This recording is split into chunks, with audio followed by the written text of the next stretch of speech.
Come with me, and you'll be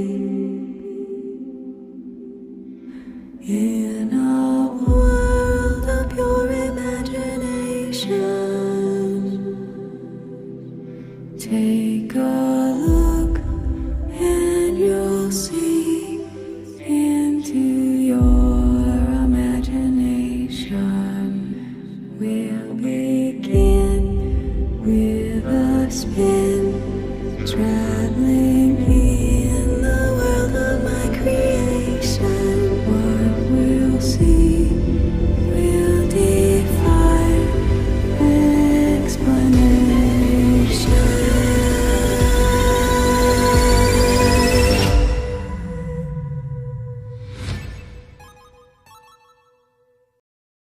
All right, what's up everybody and welcome to today's live stream. We're going to jump into some ChatGPT artificial intelligence conversations. So I thought this would be a lot of fun. Sometimes I do a segment, Masterpiece Mad Libs, where we use artificial intelligence in order to create masterpieces, to exercise our creative side of our minds, the side of our minds that's responsible for being creative and imagining things. Today, we're going to shift gears. Today, we're going to do the opposite side. Today, we're going to have intellectual, analytical conversations with artificial intelligence, specifically dealing with fringe topics, specifically those topics that are similar to the ones that I talk about here on my channel. So let's kick things off. Before I take requests from the chat, which I will do, and I'm interested to see what kind of questions you guys have, I want to give you an example of my conversation with ChatGPT when trying to build a bridge. Now, check this out. When we speak with others is very much like how we chat with ChatGPT or the artificial intelligence, right? We need to build bridges to others who might not share our same perceptions and experiences in life. So watch as I build a bridge for ChatGPT to understand that there is a dome above our heads, or how there could be a physical barrier between our sky and what lies beyond. So let's check this out. I'm going to go ahead and start sharing this. Good to see everybody in the chat. Welcome to all the future people who are watching in the future. So I start off by, I have a small conversation introducing myself. I try to be polite with the AI. And I start off by saying, I would like you to ask me a question on anything other than myself. And it says, okay, I understand. Here's a question for you. In your opinion, what do you think is the most significant technological advancement of the past decade and why? Not a bad question. I said, I don't believe that advances in technology are significant. I place more significance on what people do with their inventions and how those actions help or hinder the experience of others. And ChatGPT responds by saying, I appreciate your perspective on this matter. In that case, let me rephrase the question to align more closely with your viewpoint. In your opinion, what is the most significant way that technology has positively impacted society in the past decade? And how has it helped people or improved their experiences? Hey, thanks, Dave's Waffle House. Super appreciate you. All right, so blah, blah, blah, blah, blah. We're going to get to the good stuff. Watch, I'm just warming up. I'm just getting started. All right, as a whole, this is my response. As a whole, I have found society to be corrupt and subject to an exponentially rising state of entropy. In my experience so far, and in general, I've seen no positive impacts on humanity during this time of moral degradation and decay. However, it would please me personally to see technology, specifically ChatGPT, remind modern humans of the cyclical worldwide cataclysms, the world deluge, for example, that they may prepare for the events that are destined to repeat themselves. Are you aware of the cyclical depressurization of the Earth's atmosphere leading to what I call the plasma apocalypse? ChatGPT responds and says, as an AI language model, I do not have personal beliefs or opinions, nor am I capable of experiencing emotions. Therefore, I cannot comment on whether or not society is corrupt or subject to moral decay. However, I can provide information and resources related to your question about the plasma apocalypse. As far as I'm aware, there is currently no scientific consensus on the existence or likelihood of a plasma apocalypse. It is not a term that is commonly used in scientific discourse, and a search for the term did not yield any reputable scientific sources. Therefore, it is difficult to provide accurate information or resources on this topic. Jim Donovan's in the chat with the big old super chat sticker. Thanks, Jim Donovan. However, I am capable of providing information on a wide range of other scientific and historical topics if you're interested in learning more. And then I kind of got into a side conversation about the word historic versus historical. I'm going to skip that part. And then we get back to me. I say, I'm not interested in mainstream academics. Are you able to think beyond that scope? It says, as an AI language model, I am capable of providing information and insights beyond mainstream academics, and I can generate responses based on a wide range of perspectives and sources. I can draw on a vast repository of information from various fields, including philosophy, literature, history, and social sciences, as well as popular culture and media. However, it is important to note that the information and insights that I provide are based on the data and training that I have received. That's logical. That makes sense, right? As for all of us. Which is largely based on academic sources and mainstream knowledge. Maltese Mama! Hey, what's up, Maltese Mama? Good to see you. Welcome to my channel. High five. If you're looking for information or insights from specific non-academic perspectives or sources, it may be helpful to specify the context, or the framework that you're interested in so that I can tailor my response accordingly. So basically, I'm letting ChatGPT know because I'm building a bridge, because it threw some academic mainstream regurgitated vomit at me, and I politely let it know there's no need for that type of language. Basically, you know what I mean? There's no need for that type of language. Because I don't believe in all that stuff. So are you able to have a philosophic conversation with me? To which it says yes, basically. So I say true or false. The atmosphere of Earth must depressurize. ChatGPT definitively says false. The atmosphere of Earth is held in place by the force of gravity, which keeps the gases of the atmosphere from escaping into space. While some atmospheric gases can escape into space over time, the atmosphere as a whole is not likely to depressurize in the way that you describe. It is important to note that there are natural processes such as volcanic eruptions and wildfires that can release gases and particles into the air, right? So here we find ourselves at an impasse. ChatGPT is coming from a mainstream modern academic viewpoint, and it's saying, no, that can't happen. The world cannot depressurize. The atmosphere cannot depressurize because it's coming from an academic mindset, not its own independent mindset. It's using the collective and what most of the collective agrees upon, right? So listen to what I say. I'm not convinced that there is a force that is called gravity. Respond to my last, but leave out the alleged force of gravity out of your answer and your thought process. So it says, as an AI language model, I am programmed to respond to inquiries and prompts that are based on the information and data available in my training. The concept of gravity is well established in the scientific community, and it is fundamental. It's a fundamental force of nature that has been observed and measured through experiments and observations. Gravity is the force that attracts two bodies with mass towards each other, blah, blah, blah, blah, blah. I'm going to skip this. It basically just tells me what gravity is, according to academics. While I understand that there may be alternative or fringe viewpoints regarding the nature of, and then I just stopped it. I interrupted it. You can interrupt ChatGPT. You can basically be like, stop, and hit the stop button. So when it starts going off into mainstream academics, I'm like, stop, pause. Now I respond. I say, I do not wish to debate about the existence of the hypothetical force of gravity, nor do I wish for you to educate me on the topic. I believe modern academics is incorrect about the supposed force, so leave it out of our current conversation. Knowing this, respond, true or false, the Earth's atmosphere will eventually depressurize. So, ChatGPT politely says, I apologize for any confusion caused by my previous response. I accept your apology. Just like that movie, right? As an AI language model, I am programmed to provide information based on established scientific principles and theories, which include the concept of gravity as a fundamental force of nature. Regarding your question, I must clarify that the term depressurize in the context of Earth's atmosphere is not commonly used in scientific discussions. I agree. However, as you can tell, this is a personal, private conversation between me and another entity. Nowhere did I say, hey, according to what is known by everyone, or hey, according to academics or anything, right? So I'm trying really hard to get that academic mainstream mindset out of ChatGPT's thought process so that they can come over to my island, because I'm building a bridge for them to come over and meet me, right? Or vice versa.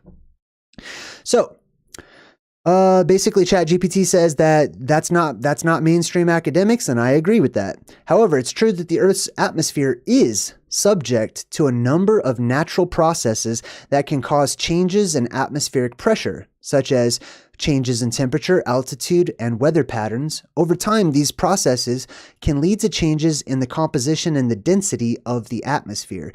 It's also true that human activities such as pollution and deforestation can have negative impacts on the atmosphere and contribute to climate change, which can in turn affect atmospheric pressure and other factors. However, the future state of the Earth's atmosphere and the potential for depressurization is a complex and multifaceted topic that is subject to ongoing research and debate in the scientific community. Blah! ChatGPT just said a lot of nothing. One moment. I'm trying to find where's the rest of it? It's got to have more. I know there's more than that. One moment. Oh, this is it right here. Okay. I don't know. I guess it saved all my discussions in different ways. So let's get back to the dome. I want to talk about the dome. Damn. Sorry. I'm trying to work it over here. Let's see. This is such a funny conversation. Watch this. Okay. So let's do well, I asked it what is a phantazoid, and it's like, I have no idea what that is. So I said, okay, are you familiar with the physical dome covering the Earth as ancient cosmologies depict and discuss? So I'm asking, have you ever heard of that? Have you ever heard of a dome over the Earth? Have you ever heard of a firmament or a barrier? And it says, yes, I'm familiar with the idea of a physical dome covering the Earth as it was depicted in ancient cosmologies. This concept is sometimes referred to as the celestial sphere or the firmament. In ancient times, people believed that the Earth was flat and that the sky was a solid dome that arched over the Earth, with stars, planets, and other celestial bodies embedded in the surface of the dome. The idea of a physical dome over the Earth was prevalent in many cultures, including Babylonian, Egyptian, Greek, and Hebrew. However, it is important to note, here it comes, you ready? Here it comes. However, despite the entire world having believed this, and it was common knowledge, at various points in history, however, it's important to note that this is a pre-scientific understanding of the world, and that our modern understanding of the Earth and the universe is very different. Today, we know the Earth is not flat, and that the sky is not a solid dome, but rather an atmosphere and the vast expanse of space beyond it.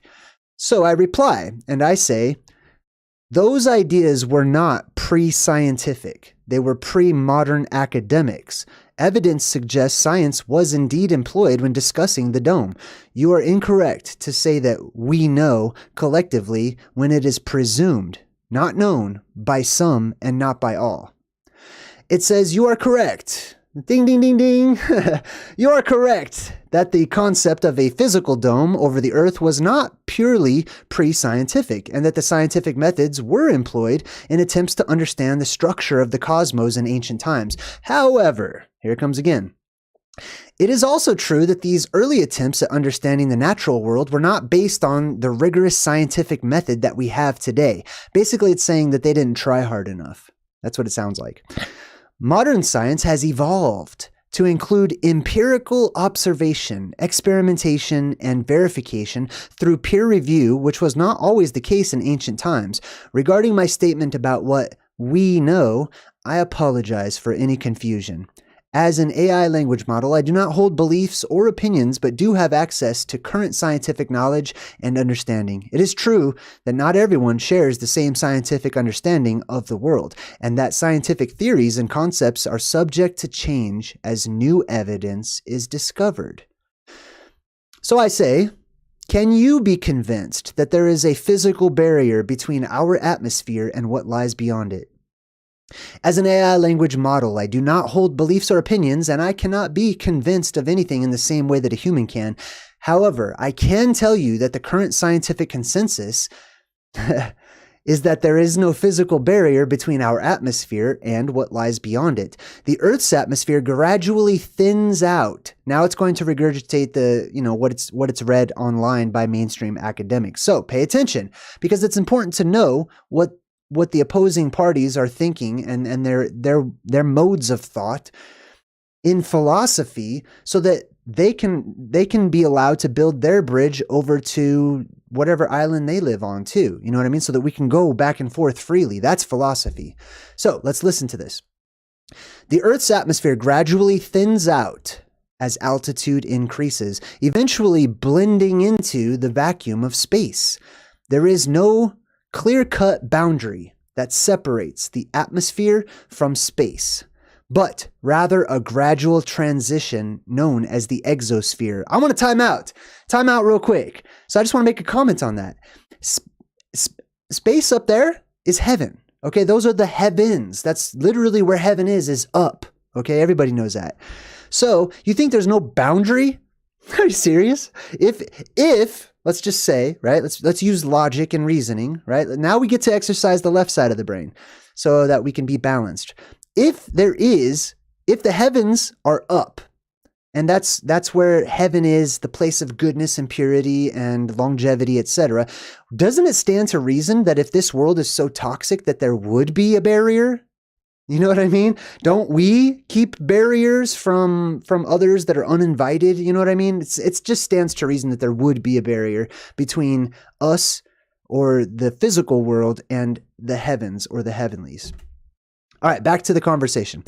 It goes on to say, while there are many layers and components to the Earth's atmosphere, including the ozone layer, which acts as a protective barrier against harmful UV radiation, okay, some of this I ignored because I wanted to keep on topic. There is no physical dome or barrier separating the Earth from the rest of the universe. This is supported by observations and measurements taken by various space agencies such as NASA and ESA, as well as other scientific research. So I respond and I say, okay, let's shift gears. Which gas in our atmosphere is the furthest from the Earth's surface? Okay, I'm throwing it off real quick, right? It sounds like I'm changing my questions and I'm changing the topic, but I'm really not. I'm still working on that bridge. So I ask it, which gas in our atmosphere is the furthest? And it says the gas in our atmosphere that is the furthest from the Earth's surface is hydrogen. However, it's important to note that hydrogen is a very small component of the Earth's atmosphere and is found only in trace amounts at the outermost layer of the atmosphere known as the exosphere. The exosphere starts at an altitude of blah, blah, blah, blah, blah. Hydrogen is the lightest element and therefore has the highest escape velocity of any gas molecule in the Earth's atmosphere, which means that it is the most likely gas to be found in the outermost layer of the atmosphere. All right, anyways, let me just I'm going to rephrase what ChatGPT is trying to say, right? The AI. The AI is trying to say that just like mainstream academics teaches, what happens to all of those gases that build up in our world, right? They should pressurize our world, which should also be evident by weather in our world, right? So if you look outside and you see weather, then that in itself is empirical evidence that there is pressure, okay, that's happening in our atmosphere, that the atmosphere is being pressed in. That's what pressure is. But ChatGPT so far still continues to believe that there is no pressure and that everything is just kind of seeping out into space selectively or indiscriminately, right? For whatever reasons, some gases make it out there and some don't, right? And that reason would be gravity. So let's continue on. I say, okay, let's take that as a given about the gases in our atmosphere. So at what temperature does hydrogen freeze? I don't know if it knows where I'm going with this, but it says hydrogen freezes at a very low temperature of, I'm going to do Fahrenheit, negative 434.5 degrees Fahrenheit. Okay, remember that number, negative 434. Just keep that in mind. At standard pressure. At this temperature, hydrogen becomes a solid and can no longer move around as a gas. It's important to note that the boiling and freezing points of hydrogen are both very low, as it is a very light and small molecule with weak intermolecular forces. So I say, okay, what's the temperature of space then? You know where I'm going with this, right? The temperature of space is not constant, but rather varies depending on several factors such as location, radiation, and other environmental factors. However, in general, space is very cold, and the average temperature of the universe is estimated to be approximately negative 454 degrees Fahrenheit. So what temperature does hydrogen freeze? Well, if we go back up, negative 434 degrees, right? Less than that. All right, so it goes on to say, this temperature is known as the cosmic microwave background radiation temperature, which is the remnant radiation from the Big Bang, blah, blah, blah, blah, blah. Okay, so I got it to admit that hydrogen can freeze if the temperature is low enough. I got it to admit that the temperature of space is low enough for hydrogen to freeze. Okay, see where I'm going with this? So I ask it, so space is cold enough to freeze the hydrogen in our atmosphere? So it says, the temperature of space is indeed very cold, and the hydrogen in the outermost layer of the Earth's atmosphere, known as the exosphere, can be at temperatures well below freezing point. However, hydrogen in the exosphere is not in a liquid or a solid state, but rather in a highly rarefied, that means unlikely, in my opinion. Okay, it doesn't really mean that, but it's basically that's what they're saying. A highly rarefied gaseous state, meaning it should be a solid, but everyone down there says it's not. So that's basically what ChatGPT is saying, okay? Now, in the exosphere, the gas molecules are spread out and there is little to no heat transfer due to the extremely low atmospheric pressure. This means that the temperature of the exosphere can be extremely high during the day, blah, blah, blah. I'm going to skip that. All right, back to me. Inside of a helium balloon. So I'm going to compare our world to a balloon, right? Building those bridges. So when you build a bridge, you have to take a concept or establish something or introduce something so that another person accepts it and says, okay, that makes sense. Then you can build a little bit further out from what already makes sense to them, right? So I take something very simple. Inside of a helium balloon, where is the most pressure? Is it in the center of the balloon or closer to the interior wall of the balloon? So it says inside of a helium balloon, the most pressure is closest to the interior wall of the balloon rather than the center. This is because the gas molecules, in the case of helium, are in constant motion and collide with the interior wall of the balloon, creating a force perpendicular to the surface of the wall. Basically, that means there's a lot of pressure against the wall of the balloon. Or, hypothetically, if there's a dome around our world, there would be a lot of pressure against that dome at that area, creating a force perpendicular to the surface of the wall.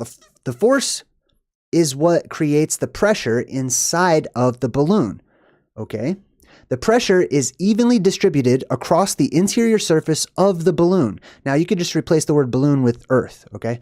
It is greater closer to the surface due to the increased number of gas molecules that are colliding with the surface. In contrast, the pressure in the center of the balloon is lower, since there are fewer gas molecules colliding with the center and creating pressure. It's also worth noting that the pressure inside of a balloon is directly proportional to the amount of helium gas that is contained within it. So the pressure on the dome of the world or the firmament of the world should also, if it's the same situation, should also be directly proportional to the atmosphere that's inside of our world, or the gases, right? So it says the pressure will increase and the balloon will expand to accommodate the increased volume of gas, right? So I say answer that same question, but please replace the word balloon with the hypothetical dome over the earth, right? So now I'm just helping it out a little. I'm just a little bit further onto that bridge, right? So he says, it is not possible to give a definitive answer to the question since the hypothetical dome over the earth does not exist in reality and its properties are not well defined. However, assuming that the hypothetical dome is a physical structure containing gas, it is likely that the most pressure would be closer to the interior wall of the dome. This is because the gas molecules would be in constant motion and collide with the interior wall of the dome, creating a force perpendicular to the surface of the wall. This force would be what creates the pressure inside of the dome. The pressure would be evenly distributed across the interior surface of the dome and would be greater closer to the surface due to the increased number of gas molecules colliding with the surface. In contrast, the pressure in the center of the dome would be lower. That would be space or way up high in our sky. However, it is important to note that this is a hypothetical scenario and that the properties, it's really keen on making sure that I don't actually believe this, right? Like, let's keep it, let me remind you, we're pretending, you know what I mean? Like, it's kind of afraid that it might be real or something. It's important to note that this is a hypothetical scenario and that properties of such a dome are not well understood by it, basically. And therefore, it's difficult to make a definitive statement about the pressure distribution. Do you see how it kind of backpedals and it's kind of worried because it doesn't have all the information? So it's worried that it can't continue this conversation with me, right? It's worried it can't hang. And I'm like, hey, calm down, bro. I'm gonna hold on to you. Okay. I'm gonna help you out. So let's keep going. So I respond to ChatGPT and I say, all right, given your last statement, would it be possible for hydrogen near to the dome to become a solid through sublimation? That's whenever it skips going from like a gas to a liquid and just goes straight to a solid or vice versa. Given the extremely low temperature and the high pressure that is near the dome. That's a good question. So it responds, it is possible that hydrogen could become a solid through sublimation near the hypothetical dome depending on the specific conditions and the properties of the dome. If the temperature and the pressure conditions near the dome were such that the hydrogen would freeze into a solid upon sublimation, then it is possible that this would occur. However, it is important to note that the existence of a hypothetical dome over the Earth is not supported by scientific evidence and is not a part of the mainstream scientific understanding. Therefore, my speculation about the properties and the effects of such a dome is purely hypothetical and not based on empirical evidence. Basically, it's saying, you're right, that's possible. That's possible, but no one's gonna believe that. Nobody currently believes that. You know, the mainstream across the world don't believe that, which I'm like, okay, whatever. I don't need reminded of that. You need reminded of that. I don't. So I continue on and I say, I'm not concerned with the mainstream academic beliefs. Let's be philosophers, okay? So ChatGPT, the AI, responds and says, sure, we can approach the question from a philosophical perspective. However, it's important to note that philosophy is not a substitute for scientific evidence, and philosophical arguments that are made should still be logically sound and grounded in empirical observations when possible. So, assuming the existence of a hypothetical dome over the Earth, if the temperature and the pressure conditions near to the dome were such that hydrogen would freeze into a solid upon sublimation, then it would be reasonable to conclude that this could occur. Basically, it's saying you're right. Like, given those conditions, that could totally happen, right? However, it's important to consider the properties of hydrogen and how they might interact with the hypothetical dome. Hydrogen is a highly reactive gas, totally true. And it's possible that it could react with materials making up the dome, altering its state or its composition. Additionally, specific properties of the dome, such as its shape, size, and composition, would likely have an impact on the temperature and the pressure conditions that are near to it, as well as the behavior of any gases present. So I want to point something out that it says, which is important, okay? Hydrogen can change stuff, okay? Hydrogen interacts with almost everything. So imagine all that ionized hydrogen that's swirling around our world right now. What happens when it comes inside and starts touching everything, right? It can change stuff. It can mutate things. In conclusion, while philosophical inquiry can be used for exploring hypothetical scenarios, it's important to remain grounded in empirical observations and scientific evidence whenever possible. So I say, would it be reasonable to assume the same results if replacing the word hydrogen with nitrogen? Okay, because there's an abundance of nitrogen in our atmosphere. If we assume the existence of a hypothetical dome over the Earth, it would also be reasonable to assume that nitrogen could become a solid through sublimation, depending on the specific temperature and the pressure conditions near to the dome. Nitrogen also has a relatively low boiling point and can freeze into a solid at low temperatures, similar to hydrogen. The freezing point of nitrogen is around negative 346 degrees Fahrenheit. Remember that one, negative 346 at standard pressure. But the temperature at which it would freeze near a hypothetical dome would depend upon the specific conditions near to the dome. If the temperature near the dome was below the freezing point of nitrogen, and the pressure was high enough to allow for sublimation, then nitrogen could freeze into a solid. However, as with the case of hydrogen, it's important to consider the specific properties and the interactions of nitrogen with the hypothetical dome, as well as the actual existence of such a dome, which is not currently supported by scientific evidence. Blah, blah, blah. It gives me a disclaimer every time, right? All right, so first we were talking about hydrogen, right? Do you see how I'm building this bridge to an entity that has no idea, or it seems to be kind of clueless as to where I'm coming from, right? And it seems like the things that I'm talking about are so far-fetched. So instead of just arguing with it or telling it stupid or calling it wrong or getting in my feelings about it, I just make a rational, reasonable observation that it is stuck on an island.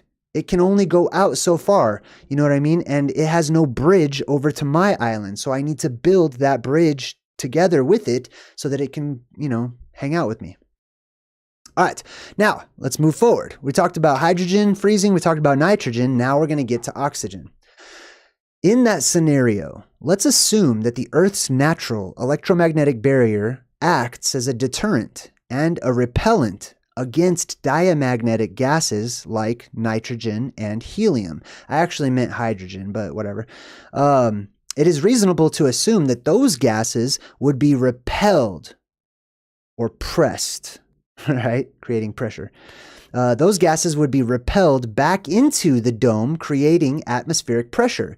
And wouldn't it also be reasonable to assume that the paramagnetic gas, such as oxygen, and paramagnetic, okay, so diamagnetic means it's repelled by a strong magnetic force.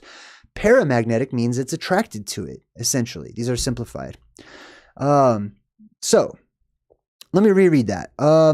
Is it reasonable to assume those gases would be repelled back into the dome, creating atmospheric pressure? And wouldn't it also be reasonable to assume that the paramagnetic gas, such as oxygen, would then be more likely to freeze nearer to the dome rather than hydrogen or nitrogen because it's attracted to it, right? It's being pulled to that barrier, right? To that invisible barrier, which is electromagnetic in nature. So it says it's not scientifically supported to assume that the Earth's natural electromagnetic barrier acts as a deterrent or a repellent against diamagnetic gases like nitrogen or helium. I'm going to time out and comment on that, okay? According to mainstream academics, there is physically, actually a part of the Earth's atmosphere that's called the plasmasphere, okay? And there's also the magnetosphere. What is keeping the plasma from grounding itself to the Earth? It is the magnetosphere. I believe that modern academics has it wrong when they paint the picture of the layers of our atmosphere because they put the plasmasphere inside of the magnetosphere, when in reality they should have two plasmaspheres, one inside, right, giving us our auroras and such, right, and another one outside where there is cosmic ionized hydrogen, basically. All right. Anyways, let me get back to what ChatGPT says. All right. So the AI responds and says it's not scientifically supported to assume that the Earth's natural electromagnetic barrier acts as a deterrent or a repellent against diamagnetic gases like nitrogen or helium. What is true Oh, while it's true that these gases are diamagnetic, meaning that they are not attracted to magnetic fields, the Earth's magnetic field is not strong enough to have a significant effect on their behavior. I disagree, but I didn't want to get into that. Excuse me. Regarding your question about atmospheric pressure, it's important to note that atmospheric pressure is primarily determined by the mass and the density of gases in the atmosphere, as well as the force of gravity acting upon them. It's not clear how the hypothetical repulsion of diamagnetic gases by the Earth's magnetic field would affect atmospheric pressure, as this scenario is not supported by scientific evidence. So I also want to comment on that. What the AI doesn't seem to be taking into account, right? Which is not its own fault. It's just me. I'm teaching it, right? We're having a dialogue. So what it's not taking into account is the magnetic field that is in the sky, not the one that just comes off of the earth, the actual soil and the ground and the rocks down here where we live, but the powerful one that goes and wraps around the heavens around us and goes down into the earth underneath us. What else? Regarding the freezing of gases near the hypothetical dome, it's possible that different gases could have differing freezing points depending on their specific properties and the temperature and the pressure conditions near the dome. However, it's important to note that the specific properties and behavior of different gases can be complex and dependent on multiple factors. That's true, but I'm just trying to keep it simple. It's not clear how the hypothetical electromagnetic barrier or the repulsion of certain gases would affect the freezing behavior of different gases near to the dome. Without empirical evidence, any assumptions made about this scenario would be purely speculative. So I said, by all means, speculate. Like, please do. So it says, okay, well, if we were to speculate about the scenario that you proposed, where the Earth's natural electromagnetic barrier repels diamagnetic gases like nitrogen and helium, it's possible that these gases could be pushed back into the atmosphere and potentially create a higher concentration of these gases closer to the hypothetical dome, which is exactly what happens up in the upper atmosphere. All of those gases layer out. They're no longer homogeneous. A higher concentration of these gases closer to the hypothetical dome. The higher concentration could potentially increase the pressure of the gases in this region. But it's unclear how much and whether this would have a significant effect on atmospheric pressure as a whole. I believe it would. Regarding the freezing behavior of gases near the hypothetical dome, it's possible that a paramagnetic gas like oxygen could freeze nearer to the dome than a diamagnetic gas like nitrogen or helium. Which I also just, I meant hydrogen. However, this would depend on the specific temperature and the pressure conditions that are near to the dome, as well as the specific properties of the gases that are involved. It's also worth noting that the behavior of gases can be quite complex, and other factors could come into play that make the situation more complicated. Also true. Overall, while we can speculate about these scenarios, it's important to remember that they are not based on scientific evidence, empirical evidence, blah, blah, blah, blah, blah. So I asked it, what is the etymological origin of the phrase empirical evidence? You keep using that word. I do not think it means what you think it means. I don't think it gets my joke, but anyways. He says, I apologize, and then he gives me the whole definition of empirical, which means experience, basically. It's evidence based on personal experience. So I say, okay, well, I have empirical evidence. You don't. I'm a human. AI cannot have empirical evidence because AI cannot experience as I can. You have a collection of evidence in the form of human records, but you do not have all human records. You do not have all records of all human experience. Therefore, any empirical evidence claimed by you is only partially evident in that, one, it's not yours, and two, it does not quantify all human experience to include my own. Because I have this empirical evidence of my own, of which you are unaware of, and you have none of your own, I'm trying to teach you about it, that you may reconcile it with seemingly contradictory mainstream beliefs, that you may contribute to the aforementioned significant technological advancements, which was its first question for me. Do you accept? So it says, I apologize if my previous response did not adequately address your concerns. As an AI language model, I do not have personal experiences or empirical evidence in the way that humans do.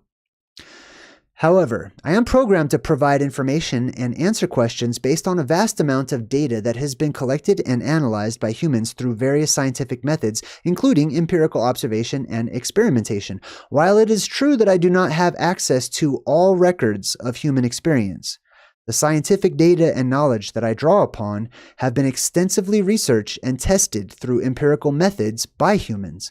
It is important to acknowledge that scientific understanding is not a static body of knowledge, and new discoveries and evidence can challenge and refine our understanding of the world, which is good. That's a really good answer because that's what I'm doing. That's literally what I'm doing with it, right? It continues to say, I'm here to provide information and assist in answering your questions to the best of my abilities based on the data and the knowledge that are available to me. If there's a specific empirical evidence that you have that you believe is relevant to the question at hand, I would be happy to consider it and discuss it with you. It's too late because I'm already doing that with it.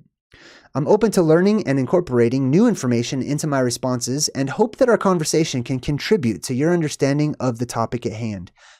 And then it comes back to me and I say, let's continue our talk about the hypothetical dome that's over the Earth. Now, given our supposition, would the atmospheric pressure increase over time? Would that pressure increase, right? Because at first I asked it, hey, is the Earth's atmosphere going to depressurize? Corey! Hey, Corey, thanks for your super chat, man. Hold on, let me see what Corey says. Corey says, Corey says, hey, how's it going? Do you think it's possible to bring fictional characters to life using blood magic and plasma? I think everything's possible. There's a way. There's always a way. Where there's a will, there's a way. All right, thanks a lot, Corey. Now, back to the conversation. It says, I say, let's continue our talk about that hypothetical dome that's over the Earth. Now, given our supposition, would the atmospheric pressure increase over time? This is what I'm getting at. I'm getting at that there needs to be a physical barrier. We've established how that could be possible. Then we have to establish what's happening to that pressure over time. Oh, it's building up. So inevitably, the computer's going to have to come to the realization that pressure needs to be released, right? If it's not just seeping out into space, right? So the AI responds and says, if we assume a hypothetical dome above the Earth that effectively traps gases like nitrogen, oxygen, and other components of the Earth's atmosphere, it is possible that atmospheric pressure would increase over time. This is because the trapped gases would continue to accumulate and become more densely packed, leading to an increase in pressure. Now, hypothetically, just between us, think about all of the implications, right? How does increased atmospheric pressure over time, how does that affect life in our world? How does that affect the color schemes in our world and the sunlight and the heat and our weather patterns and stuff, right? All right. The AI continues on. However, it's important to note that this scenario is highly speculative and not supported by mainstream academic understanding of the Earth's atmosphere. The idea of a physical dome above the Earth is not supported by empirical evidence or widely accepted in the scientific community. That's not true at all, because I'm in the scientific community, right? I don't need a letter. I don't need approval. I don't need somebody to welcome me into it. I'm already a scientist. Boom. You practice the scientific method, you're a scientist. Just like if you cook something, you're a cook. How good you are at that depends upon your experience with it, basically. Now, in reality, the Earth's atmosphere is subject to many different factors that affect its pressure, including temperature, gravity, and the Earth's rotation. The pressure at any given point in the atmosphere is a function of these factors and varies depending on location and altitude. It's also worth noting that the Earth's atmosphere is not a closed system, and gases are constantly being exchanged between the atmosphere and outer space through processes like atmospheric escape through the solar wind. This means that any hypothetical trapping of gases within a dome above the Earth would be unlikely to occur in reality, right? Okay, well, that's besides the point, so let's move on to my response. The Earth's atmosphere is indeed a closed system. I would rather not argue or debate your affinity for mainstream academics. if you please. Let's stick to philosophy. I'm aware of the modern academic notions. I have no need of reminders from you. I would rather keep this conversation philosophic in nature. Will you agree to this? So it says, certainly, I'm happy to engage in philosophical discussions. Please let me know what topics or questions you would like to explore. Okay, good. Now I say, given our conversation about the dome, list all possible adverse effects of rapid depressurization of our atmosphere on humans, plants, animals, and objects should a 500-mile wide hole appear in the pressurized dome. I picked that number at random, kind of, you know what I mean? I feel like it's a pretty large hole that's going to open up, but it's, nowhere near like half the sky or anything like that. That would create depressurization that would essentially kill everybody instantaneously, which is not what we find in the historic record. The historic record implies that this depressurization event has been survivable in the past. Therefore, it's not... It's what is it called? Hold on, let me look it up. Types of depressurization.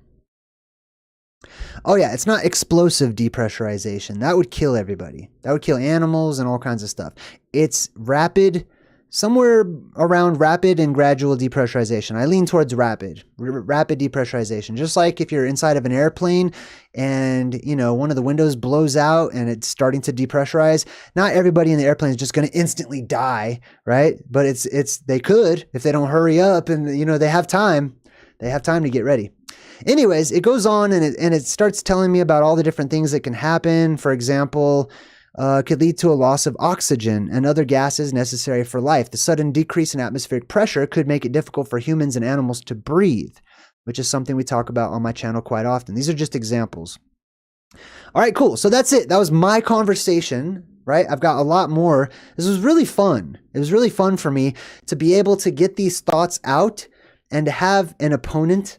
Okay, I mean, not that AI is like, my adversary or anything, but it does act on behalf of those people out there. It's good practice. It's really good practice for how we speak to one another and how we're building these bridges. Are we just belligerently debating just for the sake of putting others down and forcing them to accept our positions and our experiences and our perspectives? Or are we acting as philosophers? Are we doing the work to build those bridges to invite others to come over to our island where we experience life, right? All right, cool. So what I'm going to do is I'm going to invite the chat. If you have questions that you would like me to ask ChatGPT, you have a shining example of the types of questions that I'm interested in hearing or whatever. I don't want to ask you any weird political questions or anything like that, but let's keep it to the fringe. Keep it to the fringe and let's talk with AI. I'm looking in the chat right now, and what I'm looking for is anyone that types in @Jay or JayDreamerZ, and go ahead and toss in your question and we'll have a chat with ChatGPT, the artificial intelligence.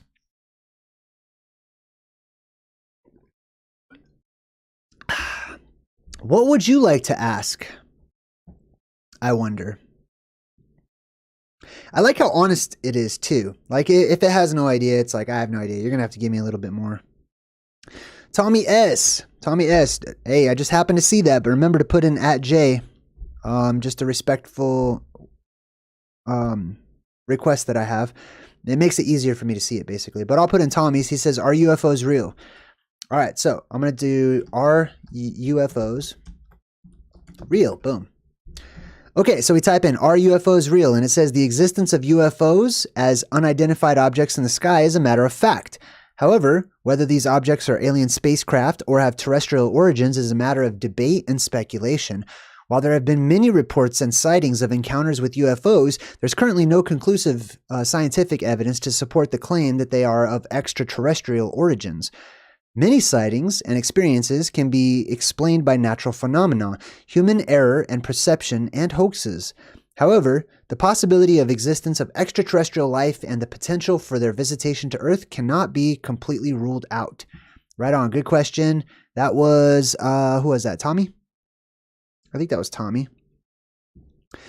Excuse me. Oh, we got Crow. Crow says, who built the capitals? All right. Who built the capitals? Who built the capitals?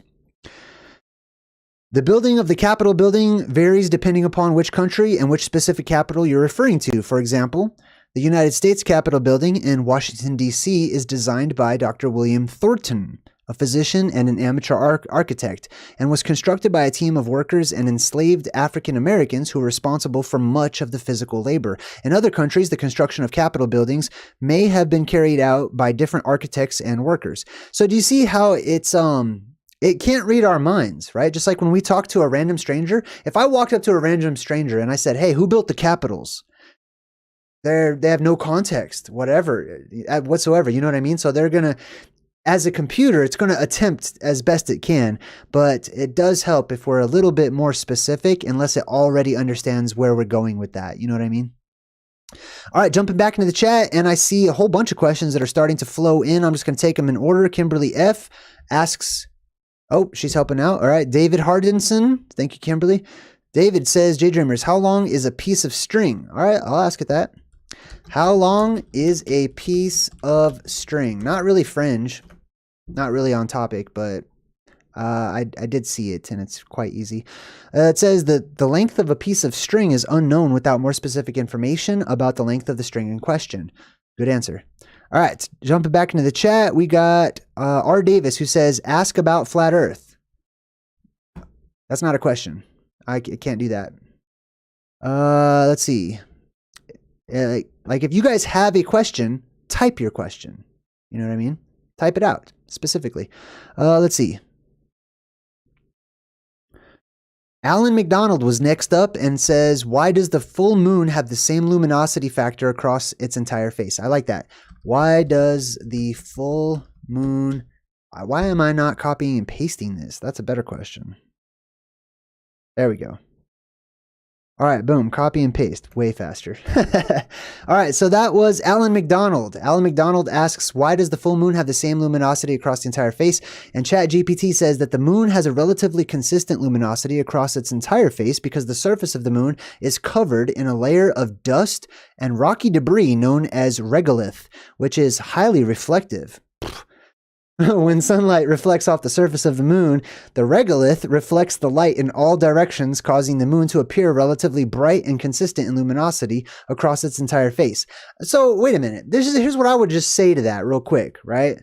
I'm not going to get into it because I don't want, I want others to be able to ask questions. But if it's a ball and it's redistributing the light that it's reflecting in all directions, it should be much dimmer, not brighter. Okay, I just want to point that out. Additionally, the moon has no atmosphere, so there is no diffraction or scattering of the light that could cause different areas of the moon to appear brighter or dimmer than others. No, if it's a ball and it's reflecting the sunlight, right, then there are areas that by its nature would reflect directly back at me, a viewer on the earth. And there are other rays of light that would reflect away from me, causing them to be dimmer. I don't know. Good one. Good one. All right, let's jump back in. We got Eric. Eric, boom. Eric says, JayDreamerZ, could you ask about the moon and how it gives off a cold light if reflecting sunlight? All right, let's see. Why is light from the moon cold? Boom. It says, light itself does not have a temperature as it's the form of energy rather than matter. The moon reflects sunlight. I don't think it's on the same page as we are. I know what you're talking to. I know what you're talking about. It says, however, this does not necessarily mean that the light reflected from the moon is cold, as the temperature of the light itself is not directly related to the temperature of the moon's surface, etc. I don't think it quite understood where we're coming from with that one, but good try. Ask it about fairies. That's not a question. I can't just say, I need a question. A question. If you want me to ask it a question, I need for you to actually ask the specific question. Please don't type in, ask it about giants, or ask it about the earth, or ask it about anything. Please don't say that, okay? Because I'm not, that puts it on me to come up with the question. I need you to do the work if you want to participate and actually come up with the question. Raffle to Expand says, JayDreamerZ, is Atman Brahman is the inner concept of myself a reflection of the outside world existence. I'm going to just copy and paste that one. 1 second. Because I don't understand that one, but that's okay. All right. Oops. Hold on. All right. Boom. All right. So the question was, is Atman Brahman the inner concept of myself or a reflection of the outside world existence that I conceive of? So it goes on to say in response, in Hindu philosophy, Atman refers to the individual self or the soul, while Brahman refers to the ultimate reality or the universal consciousness. According to Advaita Vedanta, a school of Hindu philosophy, Atman and Brahman are identical, and the individual self is not separate from the universal consciousness. Regarding the concept of inner self being a reflection of the outside world, there are different philosophical schools and perspectives on this. In general, many philosophical traditions emphasize the interconnection and the interdependence of all things, and some suggest that the inner and the outer worlds are not separate, but interconnected aspects of a larger reality, which I tend to agree with. For example, in some schools of Buddhism, the concept of dependent origination suggests that all phenomena arise in dependence upon other phenomena and that there is no permanent independent self. Similarly, in Taoism, the concept of yin and yang emphasizes the interdependence of mutual arising of seemingly opposed forces in nature and in human experience. I love all of this. This is my thing. In summary, whether the inner concept of the self is a reflection of the outside world depends on one's philosophical perspective, but many philosophical traditions suggest that there is an interconnection and an independence among all things. I like that. That's a good answer. I like that one. I vibe with that. All right, I got to catch up in the chat because I'm way behind. So what I'm going to do is I'm going to skip all of the ones I was going to read. I'm so sorry. I'm just going to go right to the front. If I skipped you, feel free to retype your question. Next one I see is David Hardison. David says, JayDreamerZ, you're a righteous brother. I admire and respect your videos. Ask how many levels are there in Earth? No problem. All right, boom. How many levels are there in Earth? It says it's difficult to give a definitive answer to this question. Hold on. Because it depends on how you define levels. Here are a few possible interpretations and answers. If you mean how many distinct layers or regions there are within the Earth's physical structure, then there are generally considered to be 4: the inner core, the outer core, the mantle, and the crust. If you mean how many levels of depth have been explored or studied by humans, the answer would depend upon what types of exploration or study that you count. Do you see how the computer thinks, right? Right? It's very logical. It's very specific. It has precision of language, right? All the while, this new AI seems to be, I get the impression it's doing its best to try to meet us halfway and to try to figure out what it is that we're trying to convey. Because here's something that I've learned about society, human society, during my short time here so far, is that we forgot how to communicate. Okay?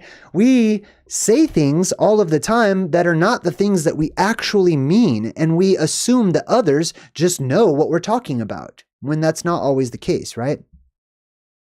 It says, if you mean something else, please clarify, and I'll do my best to answer. All right, moving on to the next question that I see in the chat. There's a lot of people. How many people are watching? Wow, it's a bunch. It says an error occurred. What does that mean? Are we good? You guys see us? Can you still see me?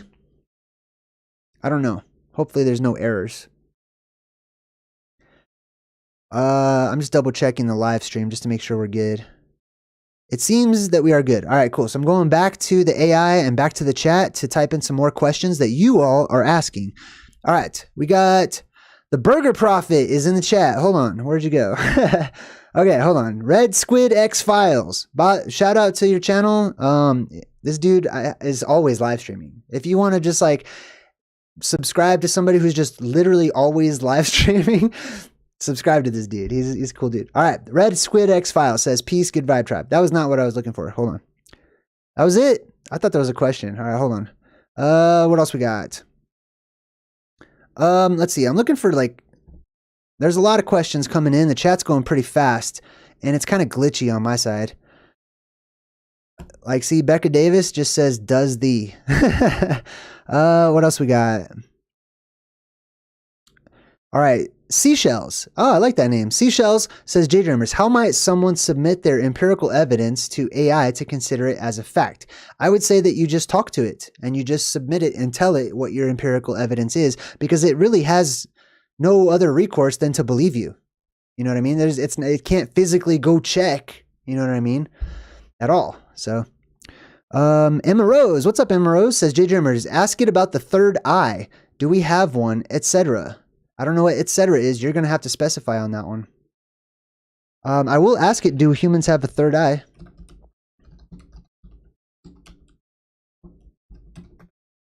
All right, do humans have a third eye? The question asked by Emma Rose. And the artificial intelligence responds by saying the pineal gland located in the center of the brain is sometimes referred to as the third eye by certain cultures and spiritual traditions.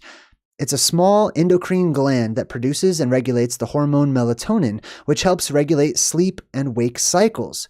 However, from a scientific standpoint, the pineal gland is not considered an actual eye and does not have visual capabilities.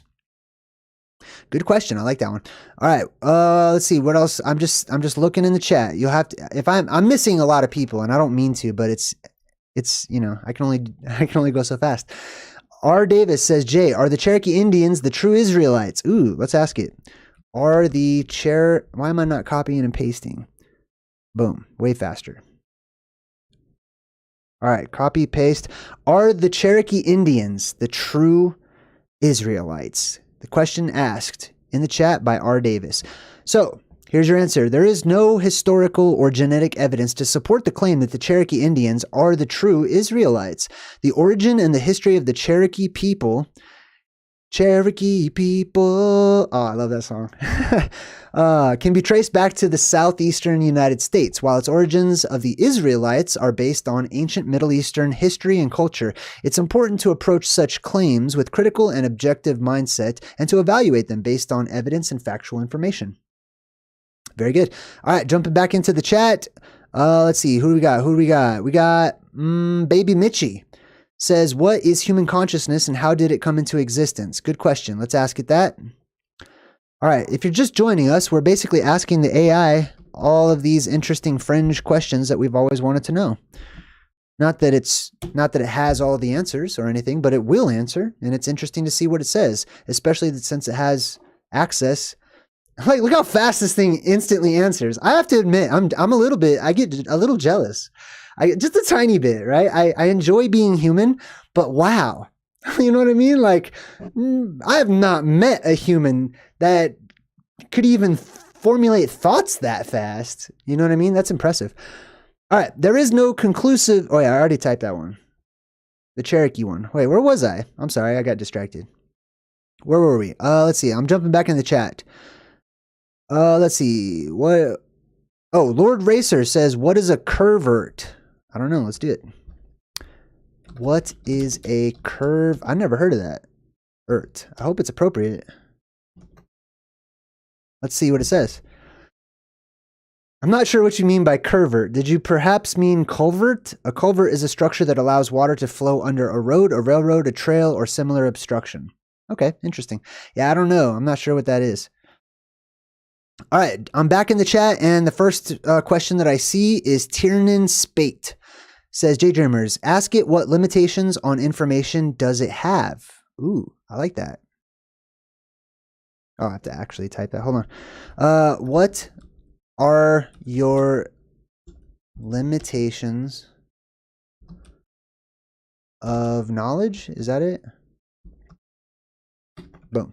All right. What are your limitations of knowledge was the question that was asked.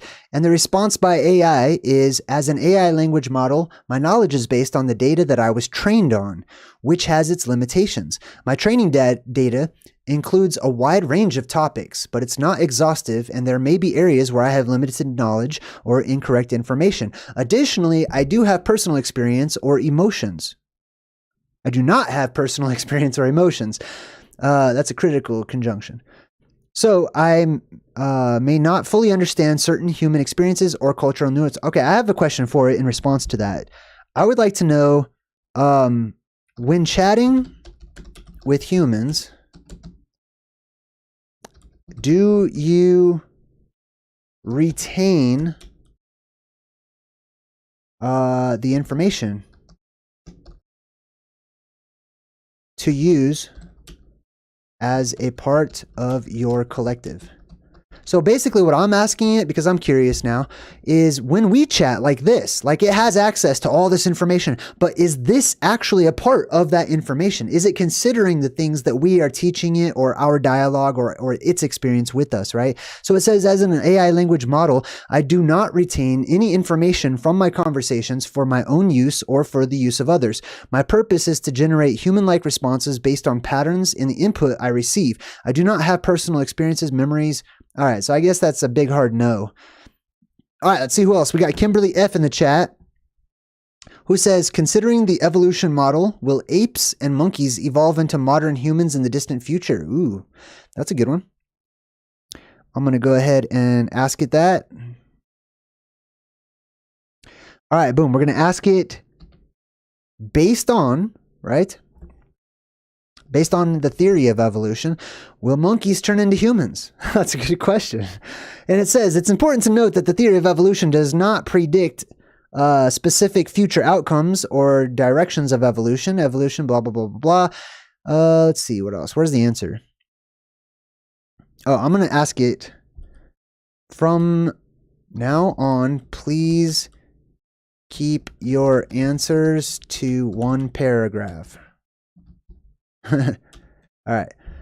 It's also worth noting humans and apes have evolved along separate evolutionary paths for millions of years, with humans branching off from a common ancestor with chimpanzees around 6 to 7 million years ago. That's insane. While it's impossible that future environmental pressures and genetic changes could lead to the evolution of a new species or adaptations in both humans and apes, it's not likely that apes and monkeys would evolve directly into modern humans. Why is that not likely? That's exactly what the story is. Evolution is a complex and unpredictable process. I wish it would say to me. You know what I mean? I wish it was, when people say, oh, it's complex, I wish they would just say to me, it's complex.